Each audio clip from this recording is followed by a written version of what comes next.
Welcome to Behind the Aisle podcast, where we're just two wedding professionals sharing a no bullshit approach to what goes on behind the scenes in the industry. My name is Katie, and I'm a wedding planner. And I'm Sarah. I'm a wedding photographer. Happy wedding season to you. God damn. Are we okay? I don't know what's happening. I'm tired. Sames. Yeah. Sames. And it's just getting started. Everything is like blurring together. Truly, like, I don't know what's happening. Yeah. Like, it really, it does feel like it's just completely blurring together. And the fact that we're almost in October is insane. I know. Because that means I only have like 3 more weddings. That's how 4 more weddings. That's how I feel, but I feel like it feels like more like that, but more than that. But I'm the same way. I don't know what's going on. I don't know what's happening. I don't know what's going on. What is life? It's been a while, I feel like. So just a smidge. I think wedding season sometimes, and we're still getting like into the groove of like being in our new home. Can you also believe that technically I always count like April as like our official like being in here, even though we like started living in the space, like we got it in February. Yeah. But April was like the month that we were done. Truly living in it. Yeah. Yes. What is that? May, June, July, August. So it'll almost be 6 months that we've been in here in October. Oh. And we have 2.5 more years of that. Which I love it. I'm not complaining. But I was about to say, that kind of made me nervous when you just said it. I was like, are we counting down the months? Like, what's happening? No, it blows my mind that we signed a 3-year lease. Sometimes. I try not to think about it. I don't think about it, so I'd rather you not say it out loud. Okay, thanks. In my brain, I'm just thinking like, we're here forever. Yeah. This is our home now. It is. We live here. So practically live pretty here. Pretty much. It's cozy though. It is really cozy. The fact that like every single time that we have somebody come in here, they're like, "Oh, it looks like a house." Mm-hmm. Like it makes me so proud. And I'm like, that's literally the whole point. Yeah. Yeah. I want to like bring some of this into my own home, which I kind of already do. You do, like for I sure. have the wall color already and stuff. But yeah. But yeah. So we're almost 6 months in. That's insane. How long have we been doing this though? Are we at the podcast? Yeah. Oh yeah, we passed the 1 year mark like a while ago, long time ago. Damn it. Remember we talked about this, and because Spotify was the one who told me like, oh, like happy 1 year, and I'm like, oh, thanks. Okay. I don't remember the date though. We'll have to like go back and really look at it. I don't remember when we started this. Me neither. That'd be fun to celebrate. Yeah. We're getting into the holidays, so that means we're going to have to bring our costumes back. I know. Our Halloween episode last year was so... Are we... I'm just rethinking about it. And the Thanksgiving episode, I think that one really took the cake out of all of it. Yeah. I gave that... the turkey head, not the chicken head, but the turkey for Thanksgiving. I gave that to my brother, and he wears it driving down the road. No, he doesn't. Yeah. Not the chicken head. No, I know. The turkey. Yeah, he wears it driving down the road. Stop. What in the flying hell? I need pictures or it didn't happen. Yep. I see random like Instagram stories that people will post of him just like wearing Stop. it. Yeah. So funny. It's so funny. What? I think mine and like my little witch's hat is still like it's in my Jeep. So I think it's just gonna live there up until I I need it. That's fine. Just a witch's hat on standby. Yep. There's worse things. This is true. Absolutely. All right. Well, what are we doing today? Something that I struggle with a lot. You had said a minute ago that you struggle with this too. Do you really? Oversharing. Personally? Yeah. Or I struggle with watching other people do it. What?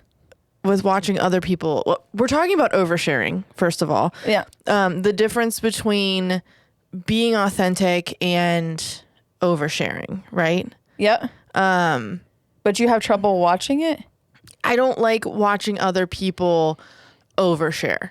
Oh. Like, that's where this started. Okay. That's how this, like, idea kind of started, I guess, because it's like, where's the line?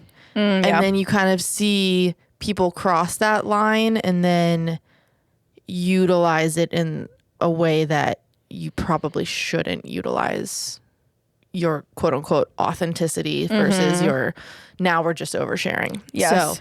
So, me personally, it's the motive, maybe, like for you, as to like why someone is like quote unquote oversharing. Yeah. In the attempt of trying to be authentic, or is this like malicious intent? Yeah. Or do you even know what you're doing? Yeah. Like, is it calculated? Like that kind of thing. Me personally, I don't really have a problem with oversharing myself, because I don't really know. I don't really have anything to overshare about like in my life. I don't like trauma dump on the world. So, Party of one over there, because that's not the case for me. I'm just like, everyone listen to all of the things that's ever gone wrong in my life. Oh, we can relate in that? Awesome. no, I only trauma dump on people that will listen and not judge me and that I trust, Okay. which is not the internet. That's valid and very safe boundaries. You know, I've learned over the years. By watching others do it, and then you're like, not going to do that. Yeah. Yeah. And by oversharing, I guess I'm not saying like you just post like 45 Instagram stories about your day. Like, that's not the kind of oversharing that I'm talking about. I'm more so talking about the like trauma. Yeah. And like,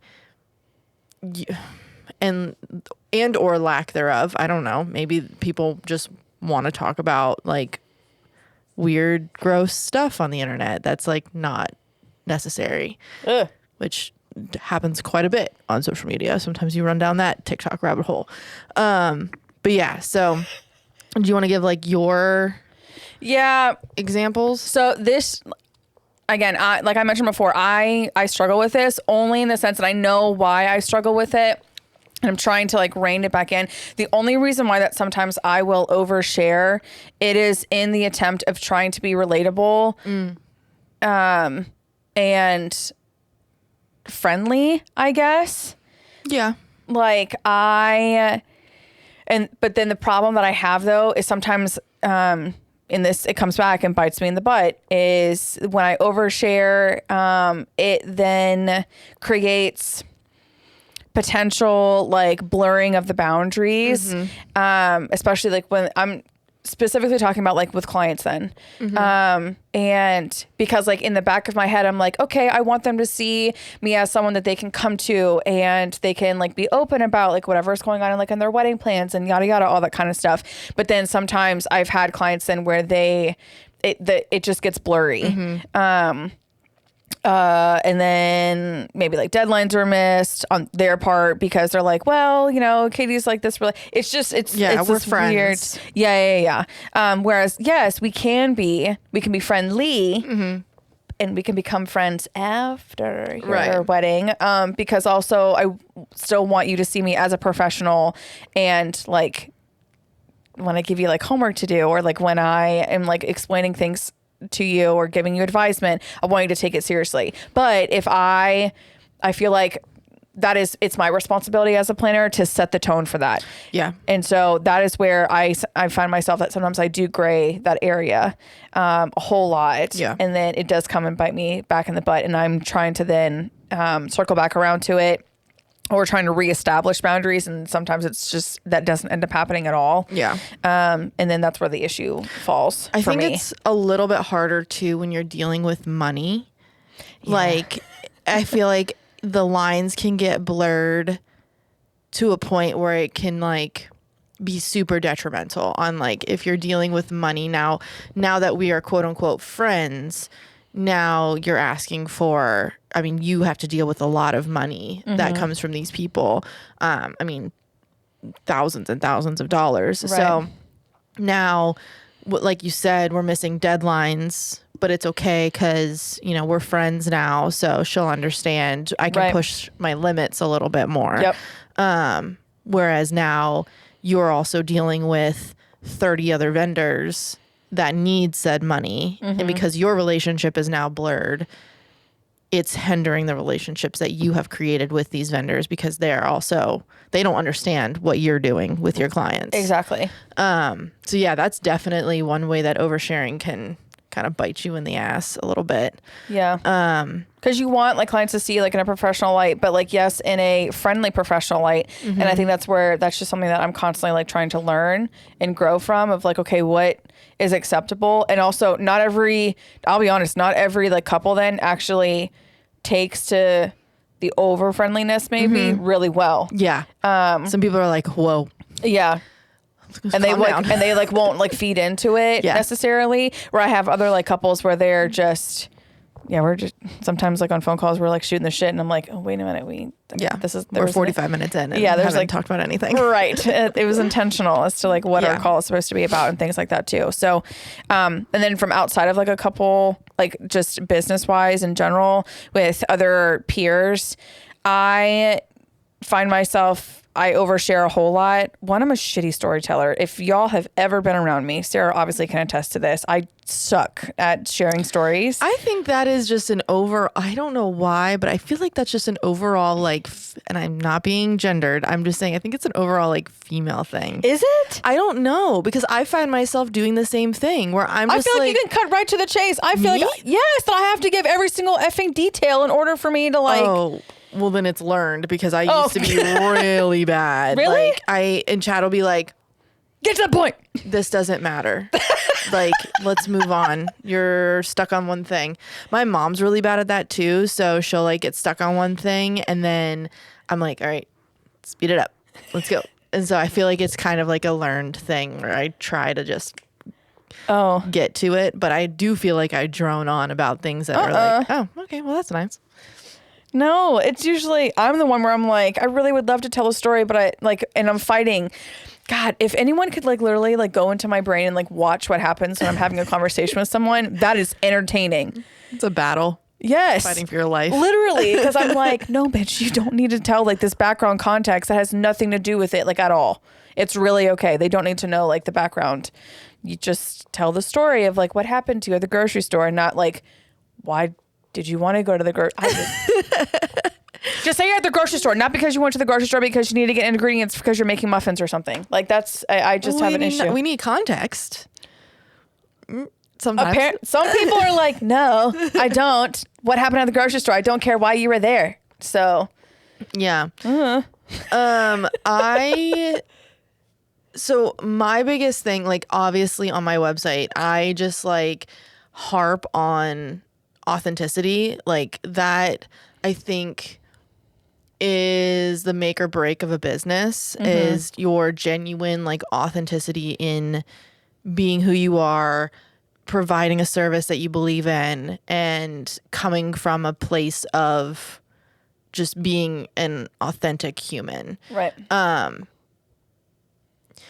My issue is when we start getting into let's be authentic, but then we kind of again blur that line, and now we're jumping into this oversharing of stuff that's happening in our lives to clients and to like business peers and stuff like that.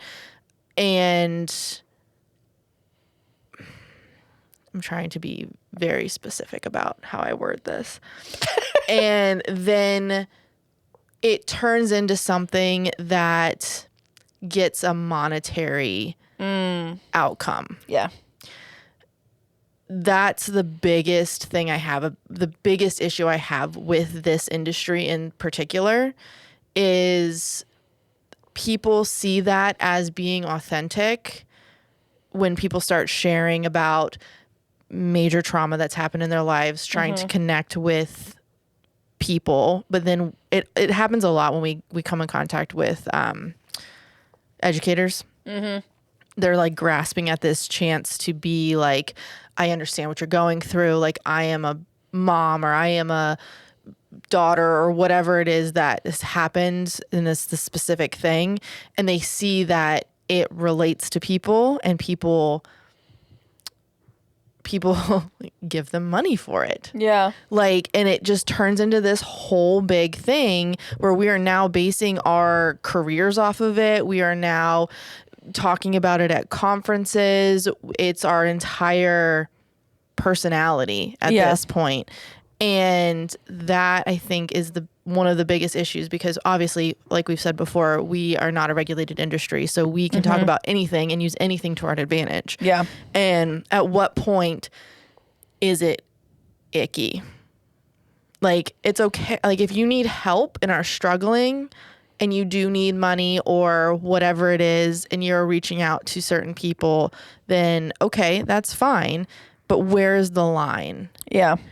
And I think that line gets blurred a lot in this industry, because we are striving to be relatable, and we're striving to be, the girl's girl. Yeah.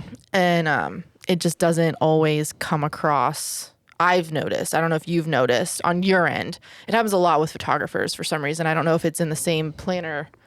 I don't think I necessarily realm. no. And it's also dependent, I guess, like on who you're following. Like the people, like the mentors that I follow. Quite honestly, yeah, there's not a whole lot of personal information that's like out there.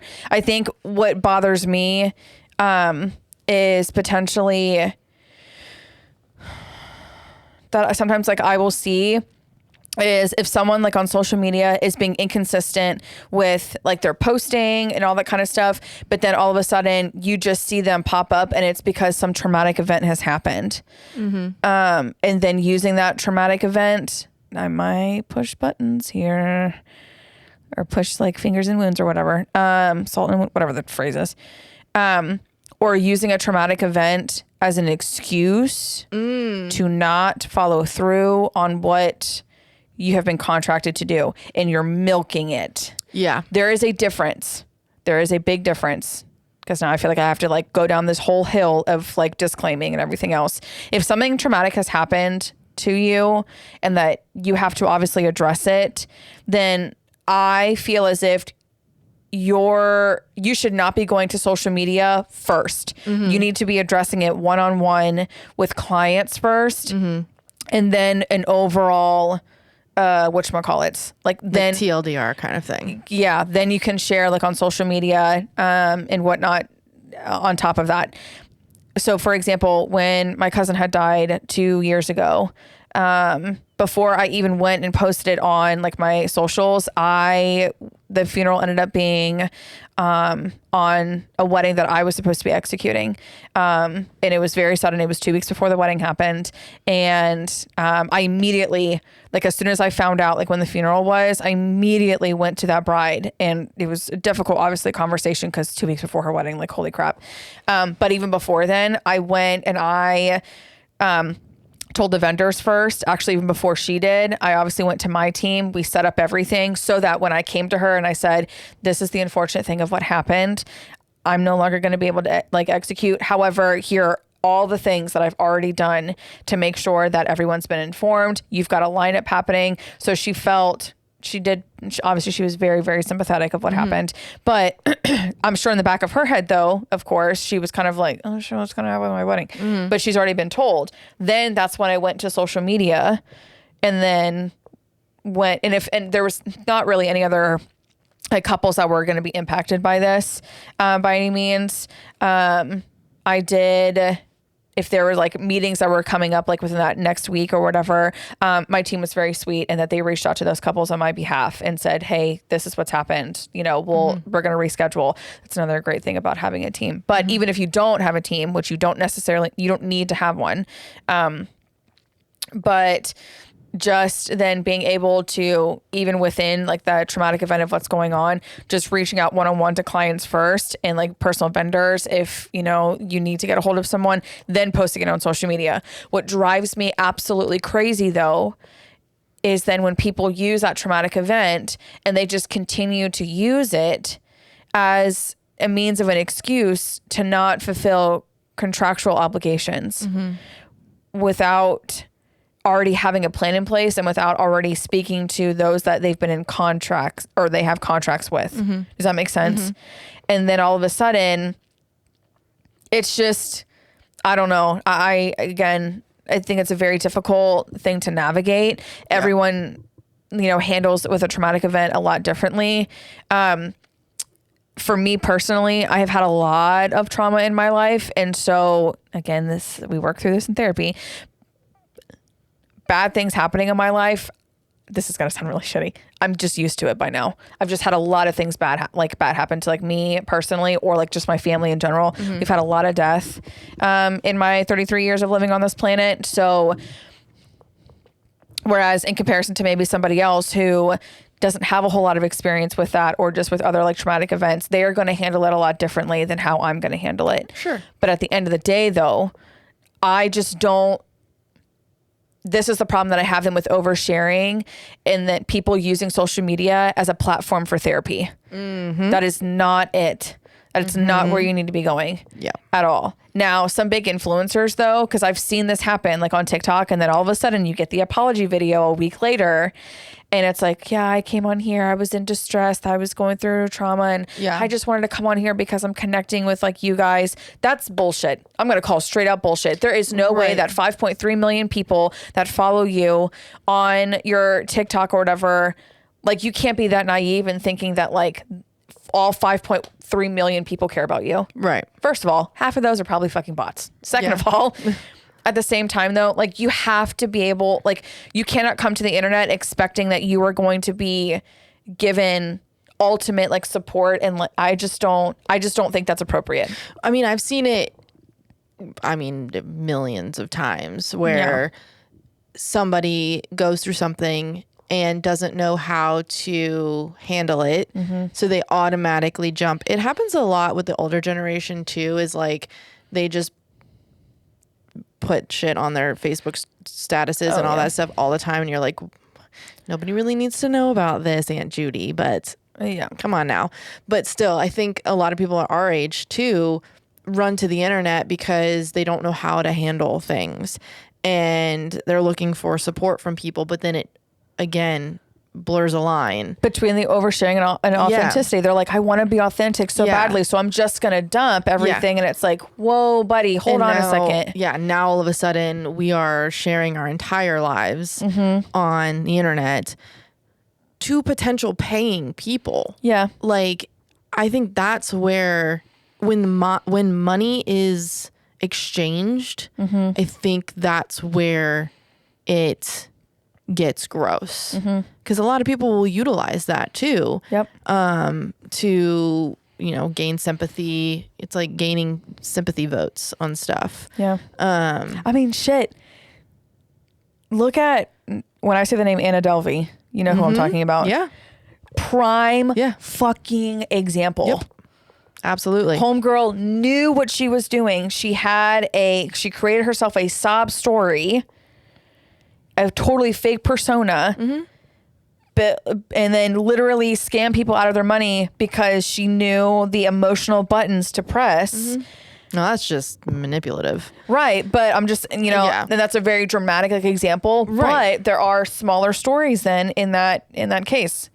Same thing. So same thing. Yeah. So at what point, how do we figure out the line?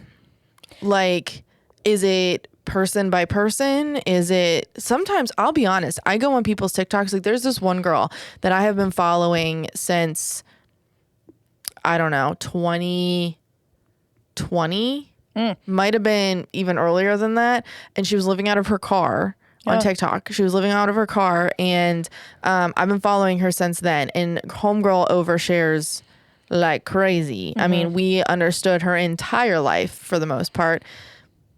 It bit her in the ass too, because she ended up abusing drugs and alcohol, and we watched the entire thing go down, and where she now is in rehab, and she had an eating disorder and all this stuff. It was entertainment for me. And I'm like, is this gross? Like, should this be this one chick's life is my entertainment? But that's her content. Like that's her content. And I think that is inappropriate. 100%. I absolutely do too. And I fed into it. Yeah.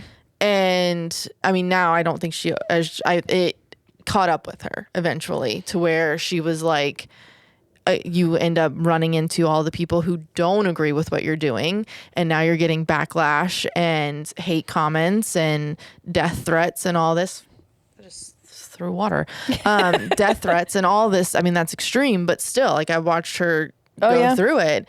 And she continuously shared, like, the struggle that she went through and all of this stuff and her, like, ups and downs and all that stuff. And I mean, it was pure entertainment. She was getting money from it, though. Yeah. So it also got to the point where you're like, is this real?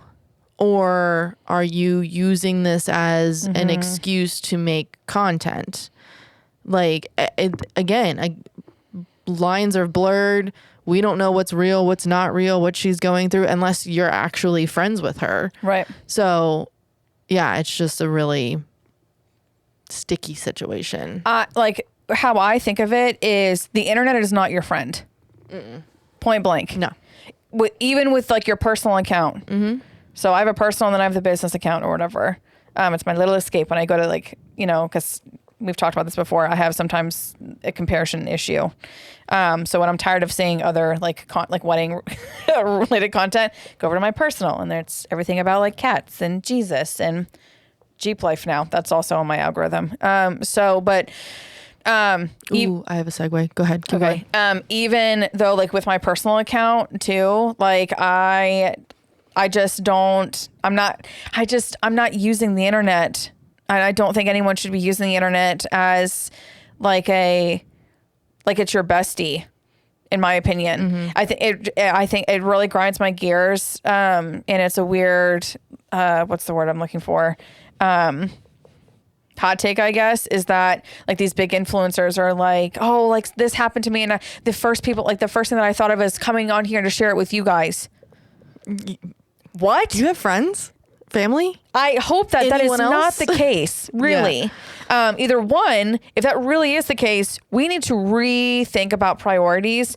And two, you're lying. Because I definitely, like, I'm sure other people that are in your life, that are in your inner circle, they were the first people to know that of whatever news like that happened.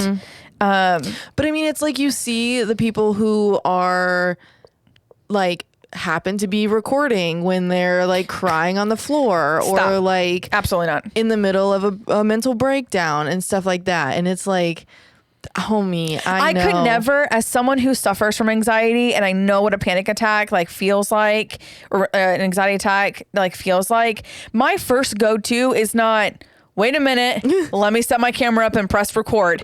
Are you kidding me? I'm hyperventilating. I can't even freaking breathe right now. So I just don't, that's where the problem is, again, the oversharing versus like authenticity. Like you being authentic on the internet is you being true to who you are. We have had this conversation. You've talked about it here, like on the podcast before, and we've had like one-on-one conversations about it where in the very beginning of your business, you had difficulty with like being authentic, and because you thought you had to portray this certain image in order for you to get clients. Eventually you got tired of it and you're like, fuck this shit. I'm just truly going to be myself. Yep. And now I'm speaking on your behalf. Sorry. Here I am. But you can say like you living your true authentic self, you are now being able to connect with people that truly are like booking you for you. Like you can truly be yourself and you're not tired of trying to be somebody else. To me, that just means surface level. Like I wear what I want. I say what I want. Like I curse more. I curse a lot more. I'm fucking weird. Like I do weird shit at engagement sessions and people are like, she's fucking crazy. But like And that's why I hired her. Because she's fun. But yeah, it's more so that than let me tell you about the last like 15 years of my life and what I've been through. And I mean, we've all gone through shit. Like all of us have, but we don't need to tell everyone. Oversharing, like, yeah, there's a fine line. And even outside of like the business realm, with people that you're around, you have to like understand and protect your peace more than anything. Not everybody needs to know everything about you. Oh, that was the good one line. Yeah. I don't even know what I said. Not everyone needs to know everything about you. This is very true. So I have a hot take for you. Oh. Because this doesn't pertain to me in the slightest. I love that. I mean, I guess it kind of does because it doesn't pertain to me. Religion. That is the backbone of a lot of people's businesses in this industry. Yeah. Like you will see it headlined. Like that is like their business motto, pretty much, like what they run everything on. And as somebody who is not religious to somebody who is religious, seeing people just vomit religion in their posts and in their about me's and in their website, and everything that they do is like almost an oversharing of You think so? religion. To me, it is. To me, for somebody who is not religious, I don't know where the line is for you as somebody, because you do it really well. You are, honestly, I wouldn't have thought you were as religious as you were meeting you, as I know now, based off of the stuff that you put on the internet. Like, I knew that you were, but not like this girl runs on coffee and Jesus kind of thing. Which we need to come up with something better, but not you. I don't think it's in any of your stuff. But I'm just saying like that. No, but I do have it above my coffee bar though at home. Do you? Oh, I love sure that. Just like the Hobby Lobby of it all, just straight up on there. Some of this stuff is a little tacky. I know, but I just feel like sometimes where does the oversharing of that cross a line? Yeah. Because I understand that people want that type of client and they are trying to reach that type of client. But to me, that also portrays that you won't take other clients. So Potentially. I mean, I don't know if that's the goal. Everybody is different. Yeah. So talk to me about. Yeah. So I can't speak on like, I'm not going to sit here and speak on as a, like, I am the spokesperson for Christian wedding vendors. I'm not doing that. Obviously, yes, you know that I'm a Christian. I was born and raised in the church. Do love me some Jesus a whole lot. So literally could not do my whole life without him, and was able to get through everything that did happen to me just because of Jesus. It's life-changing for me. It's not like I made the cognitive decision of like, I'm not going to mention me being a Christian or me like following Jesus, like on my website or my socials, like as an intentional thing because I don't want people to know. It has nothing to do about it. I view my faith as something that I will openly talk about it with people. I'm not ashamed of it if someone asks me about it, or if I find that it's something that I can connect with a couple about. You know, if like in an inquiry call or something like that, they're talking about how they, want to have Christian traditions within their ceremony, or they want to have some sort of whatever have you. Okay, cool. I'll be like, hey, as a fellow believer, I think this is really cool. Here's another way. Sometimes I'll even delve into the fact that went to school to become a youth pastor. And then I'm able to share a little bit more about like, I had a couple one time where they asked me about like scriptures. Like, hey, like, where do you think like other scriptures in the 1 Corinthians 1, like love is patient, love is kind, people are like, I don't want to use this. I personally think it's overdone as well. I'm like, here's some other scriptures that you can use. So like, we'll be able to connect on that. I know several of fellow either wedding planners or just fellow wedding vendors where they do, they post on their website or on their socials, maybe in their Instagram bio, they have their favorite scripture that they put on there as well too. For me, I'm kind of like, you know what, that is a part of you. And if that's what you want to share, that's awesome. Where I then have a potential issue, though, is, and this is not just in the wedding industry realm, but in the world in general, is Bible throating. I don't appreciate, and it makes it very difficult for the rest of us Christians if you just Bible throat people on a continual basis and not sharing, your testimony from a place of love and grace and from authenticity. If you want to share and, really make it a part of your business, and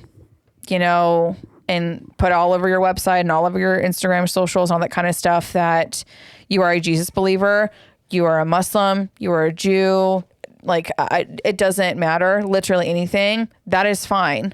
Totally fine. You then at that point are, depending on and the intention behind it could be for a slew of reasons. People could be sharing it because they want to connect with and maybe only work with Christian couples, or maybe they just want to share it just in general because that's just something that they want to do.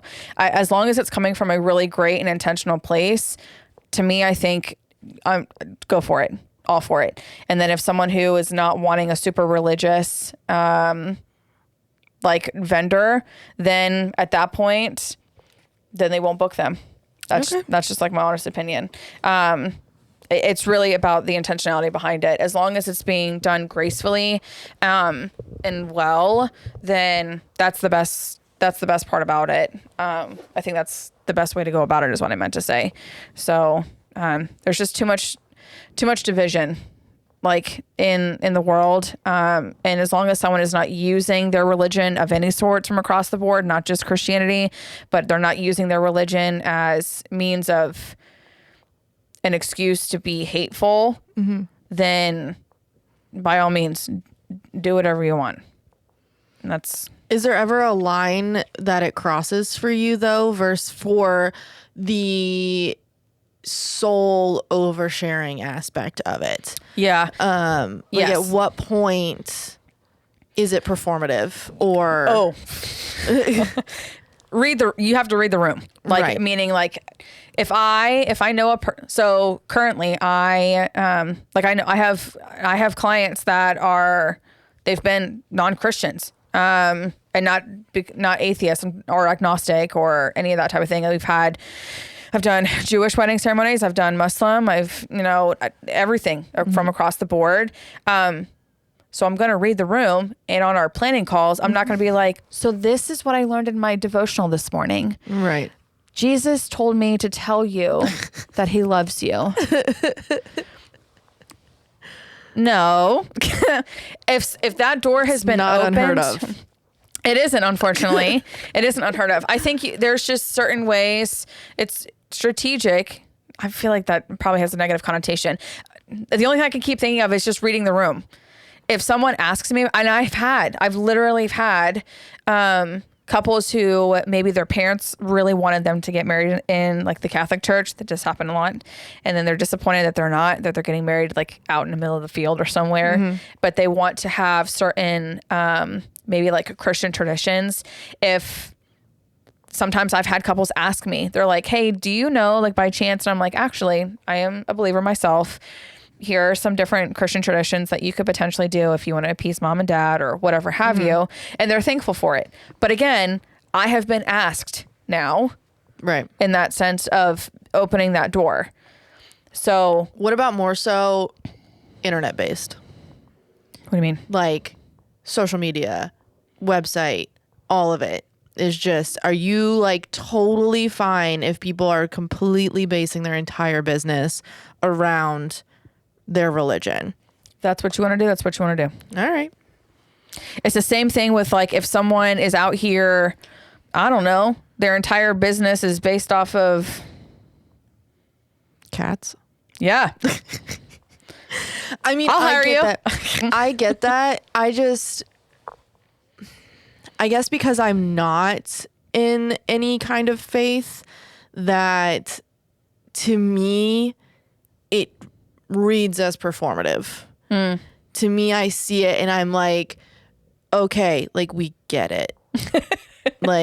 I can understand that. But I guess at some point, maybe it's not. And those people really are that strong of believers that they want to share it every day, or every post has to do with it, or everything that they do is relating back to their faith. Yeah. I personally, I guess because I'm not in it, that I do see it somewhat as performative.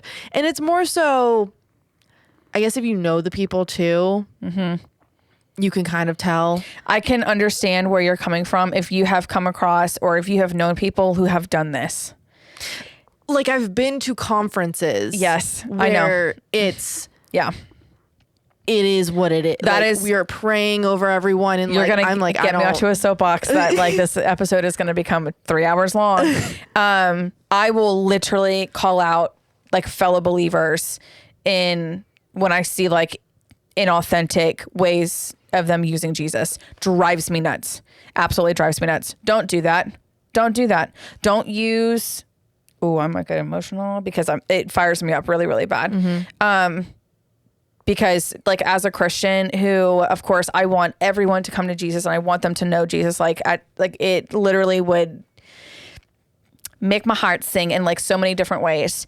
But then when I see like Jesus being like abused in that way, for the sole gain of pulling like emotional strings, monetary gain, there is a story in the Bible that quite literally Jesus went and flipped tables because people of his time were literally doing this. And he was like, this is not it. You cannot use my name this way, or you can't use my father's name this way. He's in there flipping tables because they had set up a whole market inside of the temple. And literally came in there and was like, what are you doing? So those people used a holy place to gather and make money. We're setting up, it's kind of like a little farmer's market, but not really. It was all like different, ways. It was really bad intentioned. And Jesus went in there and started flipping tables being like, get out. This is not, no, a relationship with my father has nothing to do with money, like at all. Right. You're doing this all wrong. Fast forward now, 2024 or the 2020s, whatever have you. And I still see this all the time, like you had said. And it is a big ick because then now people are correlating, those that potentially don't know Christ, they are correlating, oh, this is what Christians do, which you are now a prime example of. Like they're only using their faith now as a performative matter. And that is literally abusing what we are supposed to be believing in. Yeah. I also feel like in our industry too, like we get stuck on keywords. Yeah. Like we are known and very famous for keyword stuffing, not just in an SEO standpoint. I mean, just in general. Yeah. Like it's our form of trying to be authentic, but we're just constantly putting in these trigger words that people will relate to, quote unquote. And I just don't know at what point is it a performance, or you're trying to not be yourself and more so relate to the people that you want to bring in. That's a whole nother, I mean, we've already talked about authenticity in a different podcast episode, but so I was just curious on your thoughts on that. So. I blame the big educators that they don't teach from the very, very beginning that you have to execute business regardless of what business you're in, whether you're in the wedding industry or other forms of business. If you don't act out like business at all from a place of humility, that is the problem. First and foremost. Yeah. The business basics, economic basics, all of those foundational things that can be learned from a textbook. Someone has to teach you though, or it is a part of your personality, but even then, if it's a part of your personality, it's because you've been taught to be humble in certain areas, or not in certain areas, in all areas. If you are not literally leading your business or performing your business from a humble standpoint, anything else after that is performative, in my opinion. Everything. Because at that point, I feel like it's misleading. Yeah. You can't, not everyone is going to be, we all are going to call ourselves experts because we've been doing it for so long or whatever have you. And that's why people come and hire you, because they are hiring you because you are an expert in this field. Mm-hmm. But you also have to know and understand, and you have to truly like tell yourself and believe it. You don't know everything. I feel like somebody who even has been in doing a trade of some kind for 50 years, they still don't know everything about their trade because everything is constantly evolving. Right. So as long as you are executing from a humble place, that is where true authenticity will come and follow in after that. And then you'll become super relatable. And on top of that, you're not setting yourself up for failure. Right.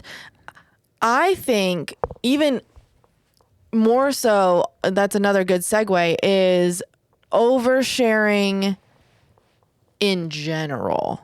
Like, we talk too much about things to people as professionals to clients. Like, they're still, you don't have to tell them everything that's happening, when it's happening, or why it's happening. Yep. Like, we can still have an air of mystery to what's going on. Like, if people ask you, it's kind of like the over or under promise, over deliver kind of thing. Yeah. It's like once we start talking so much and we start telling people how things are going to be, or how we're going to do something, or how it is, or whatever, you are setting yourself up for easier failure. Yeah. Because you've already given them so much information that they have all of the information. Yep. Like, they have all of the things that are going to happen. So if something does go wrong, now it's a lot harder to recover from it because we've shared it all with them. Yep. So even in just the standpoint of telling people the back ends of businesses and explaining to clients, like, you want them to be overeducated, but only to a point. Yes. As well. Yes. To save yourself in case something does happen. Then Well, you're able you want to to educate them so recover. they can make like an informed decision. Right. But again, they don't need to, like you said, they don't need to know everything on how it got to that point. Right. Like, they don't need to know how you are going to have a conversation with a caterer on all of the things that you're going to, like, negotiation and all of that stuff. Like, once they get that kind of information, then they're more likely to nitpick at stuff as well. Correct. And that's also like oversharing in packages and like giving so much information as far as like breakdowns go for pricing and all of that stuff. Like, the more information that you give to people, the easier it is for them to use it against you. I agree. I agree. So that's another form of oversharing of just...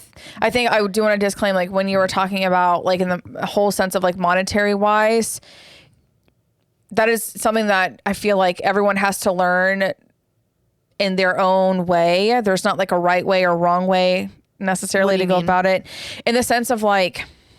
What do you mean by the monetary thing? Do you mean like in packages, or more so like getting money from trauma?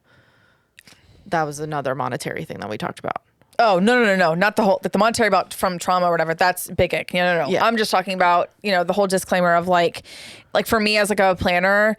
Pricing, like transparency and breakdown. Gotcha. Yeah. I know you're not out here being like, no, they don't need to know everything about like how much this actually ends up costing. No. That's not what I'm saying. No, I know. And that's why I'm disclaiming for the people on the internet. I know where your heart was. Some random person who might be listening to this for the very first time, they're like, bitches say what? They're trying to hide shit? No, we're not hiding nothing. No, pricing transparency is good. It's just the ins and outs of how you get to where you are. They don't need to know every single step. Right. On how to do that. For example, I tell like our clients all the time that we end up posting if they have shuttles, they'll do shuttle itineraries at every single hotel. I'm not telling them, hey, so this is what this looks like. I go to the Dollar Tree and I buy a $1.25 frame, and then I actually go back to my office. I make the hotel sign, I put it in the frame, and then I drive 50 miles to your like hotel that before the rehearsal, and I give it to, I don't need to tell them all that. Right. Because then they're going to go, well, what if I don't want the frame from the Dollar Tree? Can you show me a picture of like what the frame looks like? I don't like anything from the Dollar Tree. Can you pick something different? Like, bitch, no. Yeah. Because you ain't paid for it. Well, you technically are, like with the services, but at the same time, whatever. Right. Either way, we got there to the very end. Yes, guys, life hack. That's exactly what we do. It's a $1.25 frame. We talked about that last night, like on one of our team calls. Rena, bless her heart, she goes, so like, how do you all like collect the frames like after the wedding is over? And I'm like, babe, it's a $1.25 frame. You ain't collecting nothing. Yeah. That hotel is probably either going to throw it away. Yeah. Or maybe they were going to keep it for something else. It's fine. We're good. We're fine. Yeah.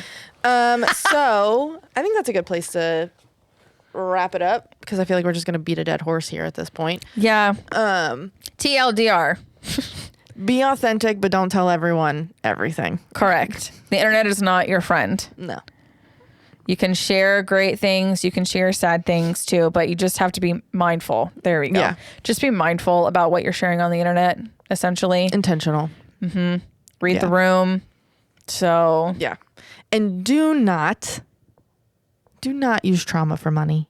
Just don't do it. It's icky. Don't do it. Even if somebody else is doing it and you're like, looks great. Don't fucking do it. Someone goes viral because a traumatic event happens or whatever. Don't do it. Nope. Don't do it. Nope. Okay. Anywho, where can they find you, Katie? On the internet. So the internet's not your friend, but find me on the internet. Yeah, you can friend me. Just kidding. You can follow me on Instagram. TILLYANDTEAL. And then also follow us Behind the Aisle podcast on the Instagram as well. Same thing in regards to website wise. We need your what the fuck content, guys. Yes. We are thoroughly thick into the wedding season and shit's happening.